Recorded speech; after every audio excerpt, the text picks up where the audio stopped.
করোয়াই উপজাতি, গাছের ওপরে এক অজানা জীবন। এই পৃথিবীতে এখনো এমন কিছু জায়গা আছে যেখানে আধুনিকতা পৌঁছাতে পারেনি। না আছে মোবাইল নেটওয়ার্ক, না বিদ্যুৎ, না কংক্রিটের শহর, তবুও মানুষ সেখানে বেঁচে আছে শান্তিতে, স্বাভাবিকভাবে, নিজেদের মতো করে। আজ আমরা চলে যাব এক রহস্যময় জগতে, নিউ গিনি দ্বীপের গভীর বৃষ্টিবনে, যেখানে বসবাস করে এক আশ্চর্য জনগোষ্ঠী, করোয়াই ট্রাইব। করোয়াই উপজাতি বিশ্বের অন্যতম বিচ্ছিন্ন জনগোষ্ঠী। বাইরের পৃথিবী তাদের অস্তিত্বই জানত না। ঘন জঙ্গলের ভেতরে সভ্যতার আলো থেকে অনেক দূরে তারা গড়ে তুলেছে নিজেদের আলাদা এক জগৎ। তাদের ভাষা, সংস্কৃতি, বিশ্বাস সবকিছুই সম্পূর্ণ ভিন্ন। করোয়াইদের সবচেয়ে অবাক করা বিষয় হলো তাদের ঘর মাটিতে নয়, বরং ৩০ থেকে ৩৫ মিটার উঁচু গাছের ওপর তারা ঘর বানায়। কেন? প্রথম কারণ নিরাপত্তা, বন্যপ্রাণী ও শত্রুদের হাত থেকে বাঁচার জন্য। দ্বিতীয় কারণ বিশ্বাস, তারা মনে করে নিচে খারাপ আত্মা বাস করে।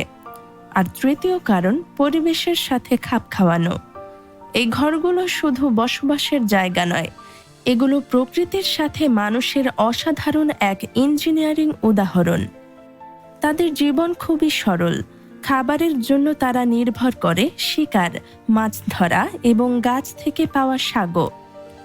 তাদের কোনো স্কুল নেই, কোনো হাসপাতাল নেই, তবুও তারা শেখে প্রকৃতি থেকেই।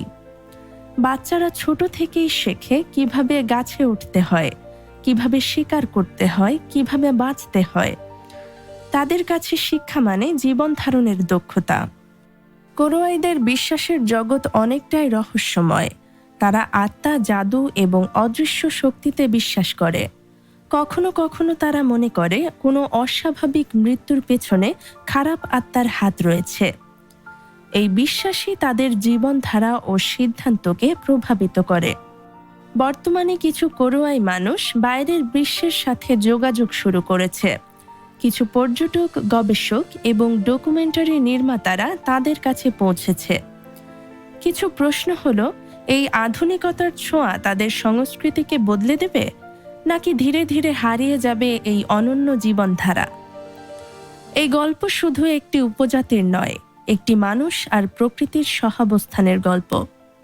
আমরা যেখানে প্রযুক্তির ওপর নির্ভরশীল, তারা সেখানে প্রকৃতির ওপর নির্ভর করেই বেঁচে আছে। আপনাদের কি মনে হয়, এই জীবনধারা কি ভবিষ্যতে টিকে থাকবে? ভিডিওটি ভালো লাগলে লাইক দিন, আপনার মতামত কমেন্টে জানান, আর এমন আরও ভিডিও পেতে চ্যানেলটি সাবস্ক্রাইব করুন।